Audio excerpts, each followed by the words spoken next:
সময় ভালো হলে সব বন্ধু বেইমানি করে না। আচ্ছা, এটা সুজনের দোকান?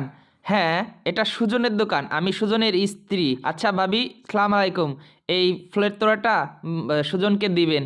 হ্যাঁ, আচ্ছা দিব, কিন্তু আপনি কে চিনলাম না তো। আমি সুজনের ছোটবেলার বন্ধু। একসাথে পড়াশোনা করতাম। তারপর আমি বিজনেসের কাজে দেশের বাইরে যাই আর ওর সাথে যোগাযোগ হয় না। আচ্ছা ভাবি, এখানে কিছু টাকা আছে। এই টাকাগুলো আমার বন্ধুকে দিবেন। আর বলবেন যে আমি যে ওকে ভালোবেসে টাকাটা দিয়েছি ও যেন রাখে। না না, আমি রাখতে পারবো না। না ভাবি, রাখেন। আরে আপনার কথা কি বলবো যে কে টাকা দিয়ে গেল। আর ভাবি, আমার যদি ও সত্যিকারের বন্ধু হয় তাহলে এই টাকা আর ফুল দেখে অবশ্যই আমাকে চিনতে পারবে। আমি ওর ছোটবেলার কলিজার বন্ধু। এই বলে সালাম দিয়ে চলে গেল। তখন সে ফুলগুলো নিয়ে ভাবছে, আর এর ভিতর সুজন চলে আসলো। আরে, এই ফুলটা কার? হ্যাঁ হ্যাঁ, তোমার এক বন্ধু আসছিল, কি যেন নাম? তুমি নাকি ছোটবেলা তার বন্ধু, তাই সে বলছে যে তুমি নাকি এইগুলা দেখে তাকে চিনতে পারবে। ও ও, জীবন! হ্যাঁ, চিনতে পেরেছি। ও তো আমার একদম ছোটবেলার বন্ধু। জীবন আমাকে এখনো ভুলে নাই, এখনো মনে রাখছে। হ্যাঁ হ্যাঁ হ্যাঁ, দাঁড়াও, তোমাকে একটা না কার্ড দিয়ে গেছে। এই দেখো, এই দেখো কার্ড। এই যে তার পরিচয় আছে এখানে। ও, এ তো সত্যি জীবন। আমি চিনতে পেরেছি। ও কোথায় গেছে? কোন দিক গেছে?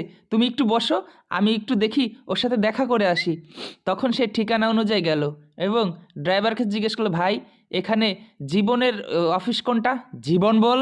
জীবন বলিস আবার কোথা থেকে? জীবন স্যার বল। না, এটা জীবন স্যারের অফিস। জীবন স্যার বলে সম্বোধন কর। ছোট লোক কোথাকার, এসব পোশাকে এসে জীবন স্যারের নাম ধরে ডাকছিস? এরই ভিতর সেই বন্ধু ডাক দিল, আরে সুজন! হ্যাঁ দোস্ত, কি অবস্থা রে? তখন দৌড়ে গিয়ে জীবন আর সুজন গলা জড়িয়ে ধরলো। আরে ভাই, অনেক দিন পর দেখা, কেমন আছিস? তুই দি অনেক পরিবর্তন হয়ে গেছিস। স্যুট বুট টাই পরে কত সুন্দর লাগছে তোকে। আরে দোস্ত, কতদিন এমন থাকবো বল? যা কিছু হয়েছে তো তোর জন্যই। আরে স্যার, আপনার কিসের দোস্ত? এইরকম পোশাক, ময়লা পোশাক, এসব বলা থেকে সাবধান। আজকে যা কিছু দেখো না, সব কিছু ওর জন্যই। হ্যাঁ, 40,000 টাকা ওর কাছ থেকে ধার নিয়েছিলাম। আজকে 40 crore মালিক।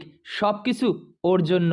ওই হচ্ছে আমার প্রাণের বন্ধু। সত্যি এরকম হাজারো হাজারো বন্ধু আছে যারা কিনা বন্ধুর টাকায় ভালো হয়ে তাদেরকে এখন চিনে না সময় ভালোর কারণে। ভিডিওটা এতটুকু ভালো লাগলে শেয়ার করে দিবেন।